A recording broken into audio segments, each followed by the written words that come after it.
I'm Judy Cole, the Alumni Association's EVP and CEO, and I will serve as moderator. We are delighted that you have joined us today for this conversation with President Reif. Today, we will be discussing a topic of importance to MIT's future and the future of higher education. It seems only appropriate to have this conversation here at MIT about how the research university campus experience will change, since MIT helped to catalyze the online learning revolution back in 2001 when our open courseware first offered MIT course materials online. And since then, more than 125 million visitors have benefited from this initiative.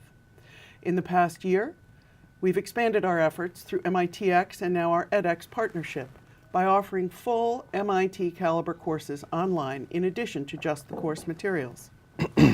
MIT's goal is to both share knowledge and to learn how to improve learning itself. Please note, you can do more than just listen to this conversation. To ask a question, send questions to the email address at the bottom of your screen. We will not be able to cover every question over the next half hour, but we will answer as many as possible.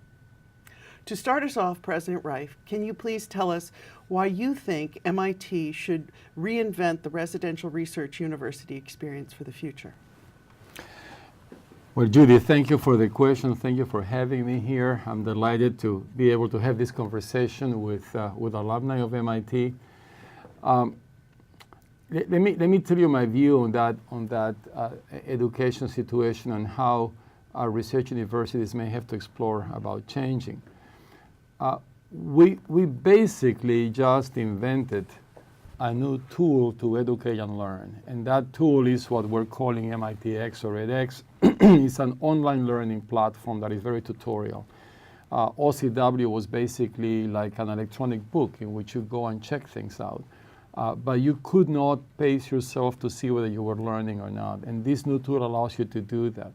So for a teacher, now a teacher has at his or her disposal has the blackboard or the whiteboard or the textbook or OCW and now this new thing. And the question in my mind is, how do we use that new tool? And how do we use it to strengthen and enrich the campus education model? It is clear to me that that new tool is powerful, but we don't know yet, and that's the truth, how powerful it is or where is it weak, where does it help and where it doesn't. So in order to explore that and how to use it, we have to come up with what the way MIT always does things. You come up with a laboratories to do experiments on this, and that is what edX is to us. It's just a laboratory with hundreds of thousands of learners learning right now on that platform. We have over 700,000 learners today, and that is building at 25,000 a week or so. So that's a wealth of data that we are accumulating, and we are learning how people from different cultures, different backgrounds, and so forth are learning. So the most important thing is to understand that we got a new tool. And just like when textbooks came up 500 years ago or so, this is a new tool and we have to figure out how to use that new tool. And for that, we have to do research. So let me assume that the research will show how that tool should be used or could be used. In that case, then, we need to figure out how do we change what we do on campus because of that new tool. Now, let me first, before we even think about that, how that might happen, let's think for a moment, what is an MIT education? What do professors and students believe, and alumni who are listening to me right now believe an MIT education is all about? And it includes many components, but I think at the most basic elements, an MIT education at least includes three. One is instruction, which typically occurs in the classroom. That's why universities have classrooms. That's where instruction takes place.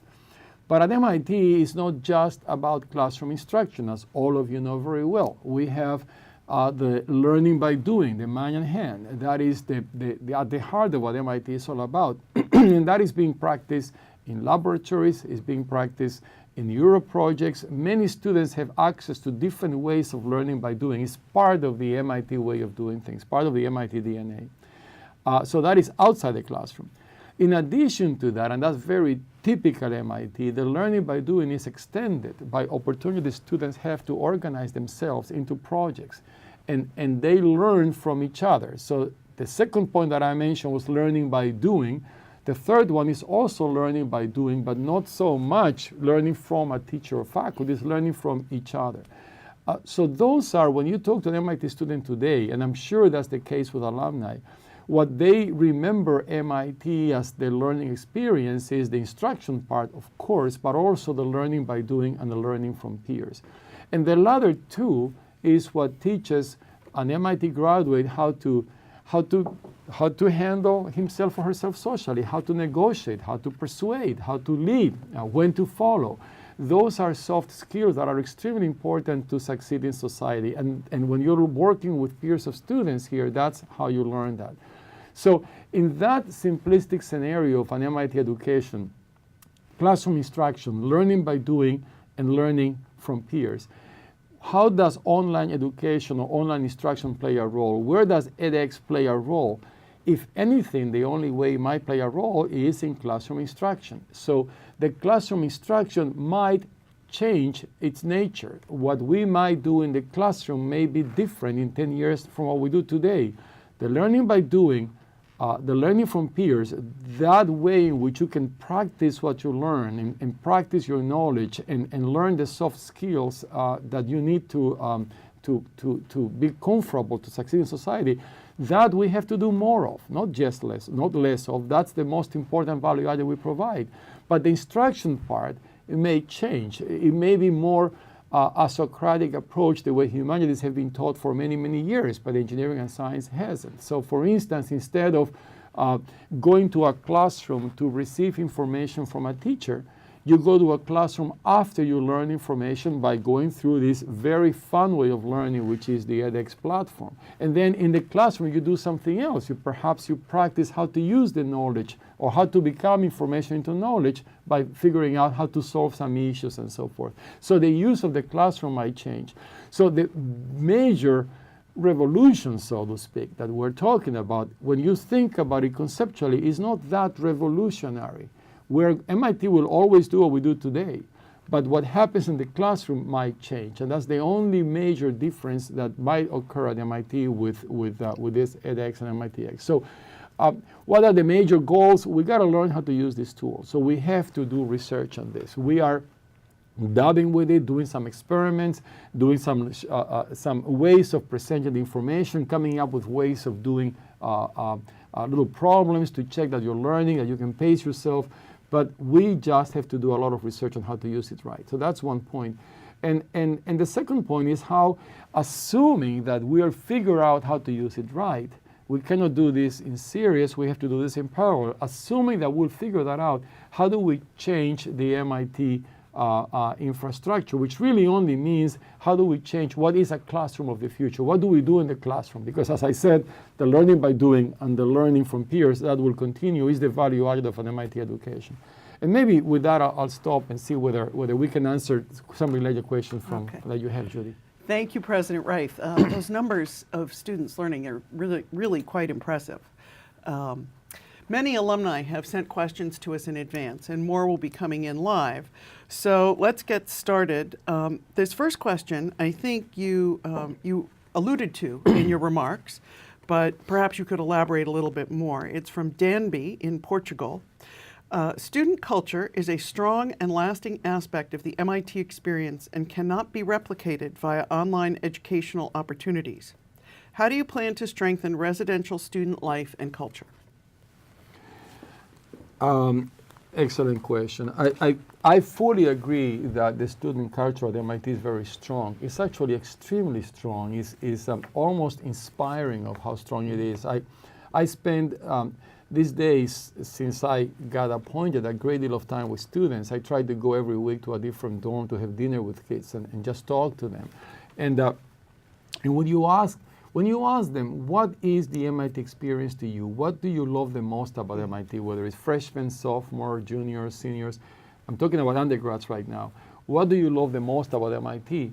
The universal answer No matter in which dorm I go, this is not a dorm culture, it's an MIT culture. They love being with each other. They love doing things with each other. They love doing projects with each other.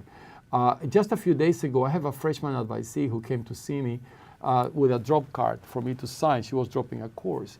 And I asked her, why are you dropping that course? She's second semester freshman year, of course, right now.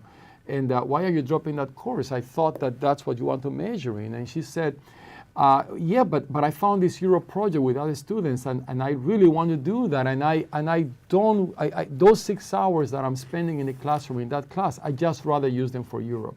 So, of course, she figures she'll take the course later, and of course she will. My point is that they enjoy being with each other. That's an important part of why they are here. When you ask them why they chose MIT as opposed to be elsewhere, they all tell me is the campus preview weekend, being here and realizing this is the environment we have and wanting to be here. So no, we want to strengthen the student culture in a world in which online opportunities will proliferate. I mean, we're going to have many institutions offering more than before online credentials, online degrees, many of them for profit. It's going to be much more important for us to make clear that we explain, we articulate, and we reinforce the value added of being on campus. And at MIT, we are extremely well positioned. When I speak with college presidents about this issue, I'm trying to alert them of what's coming. I've been doing that for a while. I tell them brutally the following: MIT has those other things that we do that students love and they appreciate when they are here. They are not here just for the classroom experience. They're here for everything else that complements the classroom experience. And I tell them, if all you have to offer is a classroom experience, you're going to go out of business. You need to figure out what else you do that provides value to charge tuition to kids, because the classroom experience will be taken in a very different way in the future. So we are extremely well positioned because we have a strong student culture, and my intent is just not just to maintain it, is to strengthen it. The online part is really only to allow these students like my student who wanted to drop the class because she didn't want to spend 6 hours a week during the day hours. In the evening, they do whatever. The best time for them to learn, if you ask them, is between 2 and 3 a.m.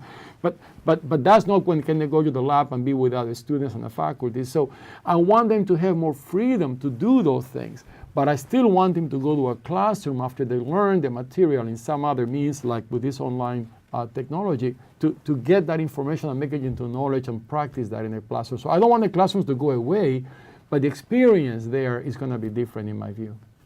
So that sort of seems to pick up on the one community theme as well, the strength of our community, and I certainly see that too in the alumni that I encounter and talk to. Another question from Troy in Naperville, Illinois. There is no shortage of demand for MIT's product in spite of rising price. Is reinvention necessary? Is it really going to look significantly different in 10 years? Boy, I'm glad we have smart alumni, but you don't have to ask me smart questions. There is no shortage of demand, and absolutely, we're very lucky, we're very fortunate that we have a good product coming in, and they become much stronger coming out. I think these days is extremely even painful. We have typically 18,000 students applying to MIT, and we only can admit like 1,500. Is less than 9% or so admission rate. Is very painful how we filter, but we have no room for more than 1,100 or so students that choose to come. And when they come out, you're right. Troy is right. That there is significant demand for them. I think the reason, my concern is the following. Many of our students, a significant fraction of our students, much more at MIT than in other institutions, they come from very low-income families. When you graduate from high school from a low-income family, you really, going to college is still, even when you have the tuition covered and you have a stipend, and at MIT over 60% of, I think 64% of our students have financial aid from MIT, and maybe 10-12% of them, I think, pay full tuition, the rest don't. With that profile, a high school graduate that comes from a family with poor means, even going to college is a luxury, even if it's paid for, because they feel the burden of having to support their families and helping them out. If in that scenario, if we have online alternatives that are at very low cost, very low price for the student or the family, and allows the student to work while doing this, or while getting a degree or a credential of some kind.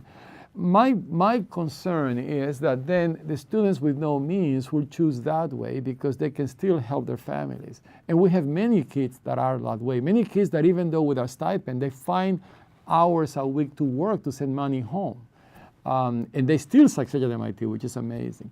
So one possibility, one risk is that in the future, these online alternatives, which are low cost, low tuition, which allow people of low means to just work to help themselves and their families, they will attract them.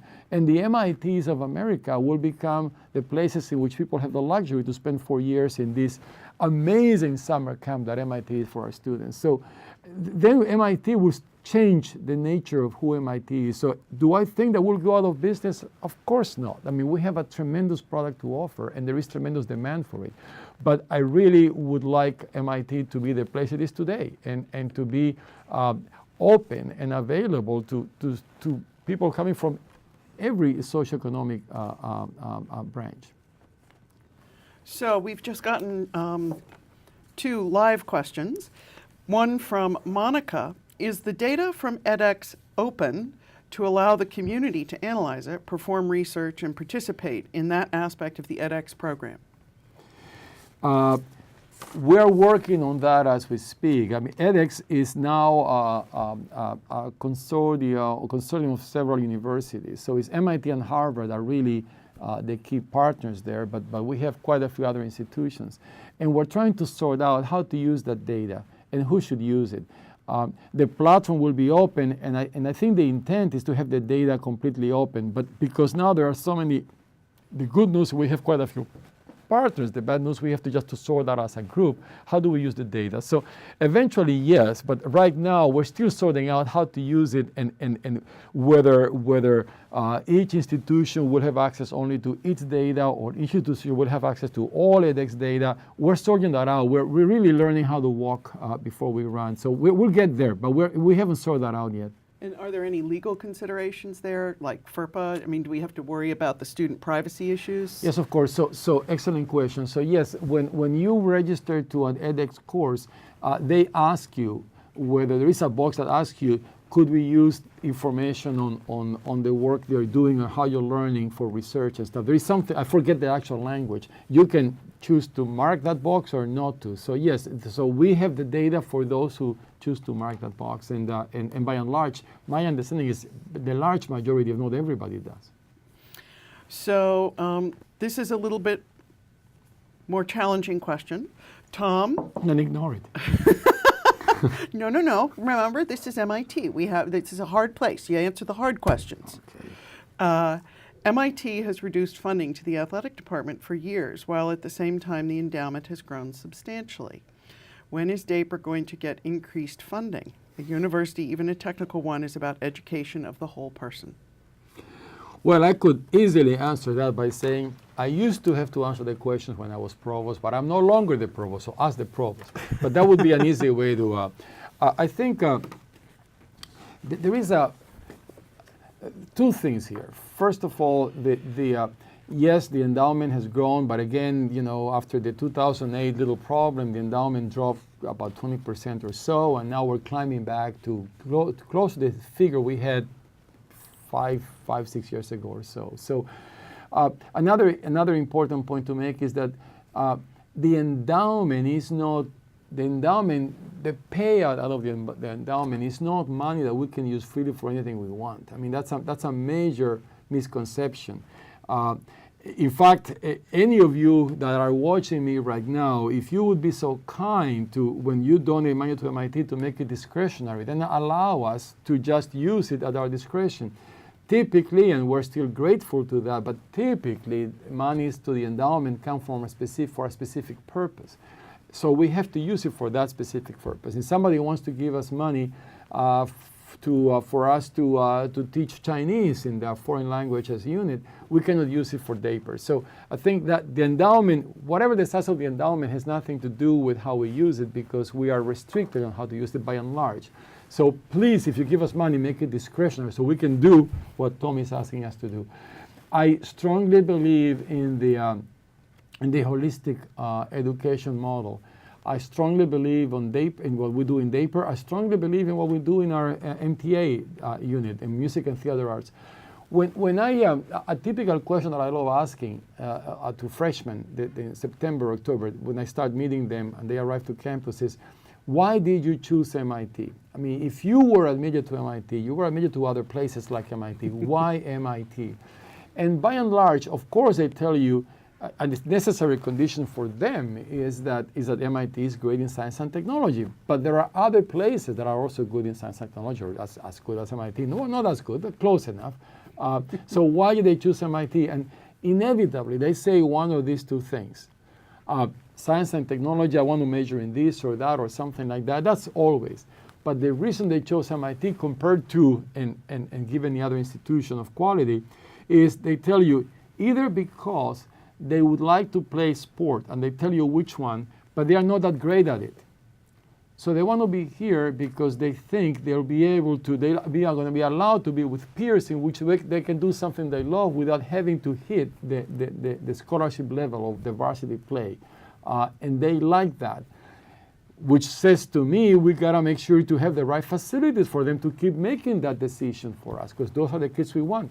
The other related answer is, because I would like to do theater or like to do performing arts of any kind, but I'm not that great at it. So we have this, and we have significant numbers of double majors in music and math or those kinds of combinations.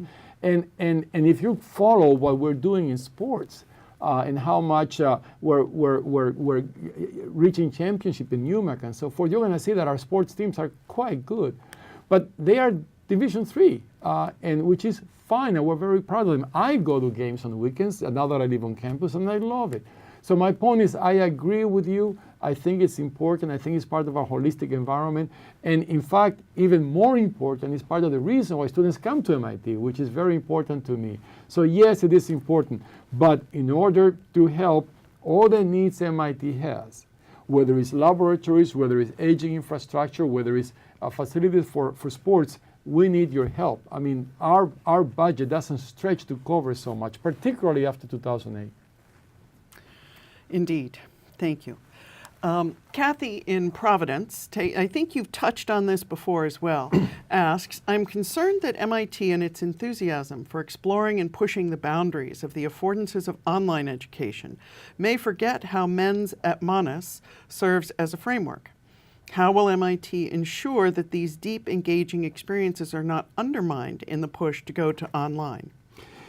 Yeah, thank you, Judy. I think it's clear that by the nature of some of these questions, there is some concern about this. And the concern is very valid. But it's not valid at MIT. When we first announced, and I was the one who did, I think it was December of 2011, the MITx, I said very clearly from the very beginning, this is a new learning tool, and I want to use it to figure out how to enrich further the residential model, which includes everything you just mentioned and others mentioned in their question. What happened, however, is that, of course, one of the advantages of this is to make it open to hundreds of thousands of people. But we did that with OCW already 10 years ago. As Judy said earlier, we have over 125 million learners. This thing, because it's only a year old, has about only less than 1 million right now. It's growing fast. But my point is that we wanted to use the world we wanted to be consistent with OCW. We're doing something for our campus. OCW was not designed to improve the campus. It was designed to share with the world. The students ended up using it themselves, but we never changed MIT because of OCW. This is different. This is powerful, and I think we have to start thinking how students are learning and how we may want to change, as I said, the classroom experience. But the most important point here is that we're doing it to enrich the campus experience, which, as I said earlier, is just to touch the classroom instruction. The rest is not going to be touched. In fact, if anything, is to enable more of the rest, more of the social skills. What has happened, though, is that a few months after the MITx announcement, then we had other announcements from for-profit companies that are offering basically what now people call as MOOCs, which is basically educate the whole world. And that has been so exciting. And what MIT talks about, we want to enrich the campus, sounds so boring by comparison, that the media focus on the world. And now we get trapped into that thing together with everybody else. But from the very beginning, what I'm saying today is what I said. But you don't hear the media picking on that because it's pretty boring. If teaching billions of people in the world, that's more exciting. And that's what the media has picked up on. And that's fine too. But to your question, Kathy, no, I fully agree with you. This is not something that we're doing it following a trend. If anything, everybody else is following this trend because we created this kind of revolution. But from the very beginning, the goal is to improve what we do on campus, to do what we do great, better, and to do things that could be improved even better right now. I think we have time for maybe one more question. And I love this one because it is contrary to my own experience of our alumni. But Richard in Sheboygan asks, will there be refresher courses for ancient retired alumni who may have forgotten a few details? In my experience, they don't forget any details. Man, I'm forgetting details already, so I guess. Richard, this is something that I'm toying with right now is, and I think I mentioned this at the very beginning, is I think, I don't know how to say this without pretending to make an announcement because I'm not making any announcement here. I would like to think about this some more, but you know, we are offering now certificates for courses taken in OCW, in MITx, and edX. And we are not charging for those. Even when we start charging, we expect that to be a very modest fee, but we haven't defined that yet. And we are not charging yet because we're still trying to optimize the process and the system. But suppose that one day we start charging for them. I think one thing that I would like to think carefully, even if the pricing is modest, is what if you once went to MIT, if you once suffered 4 years with us, or how many years you spent with us, maybe you should be entitled to get MIT certificate for free for the rest of your life, and to entice you to just come in and play with us, play with that technology, play with a world of people who are learning, and don't worry about whatever it is we charge. Now, I'm not offering that yet because we're not charging anything, but it's something that I believe that is kind of I want everybody at MIT, the whole community, including our alumni, to be part of this revolution to help us. And if I entice them to participate, in some cases to take new courses, in some cases even to offer to grade courses, I mean, we will welcome that as well. I think it would be great to have the alumni connected with MIT as we create this next future. That is wonderful, and it really, I think, would send a strong signal to alumni that they are a part of this community and our ambassadors out there in the world. So I'm sorry, I think we are out of time. Remember, this webcast marks the first of 3 conversations with President Reif. The next webcast is set for March 14th at 8 a.m. Eastern Standard Time. The topic is Advancing MIT's Research Mission. For more information about the next webcast, you can go to the URL on your screen. We look forward to your continuing participation. President Reif, on behalf of the Alumni Association and our viewers today, thank you so much for sharing your time and your insights with us. And to our viewers, thank you for joining us. We encourage you to continue this conversation on the Slice of MIT blog. The URL should be on your screen.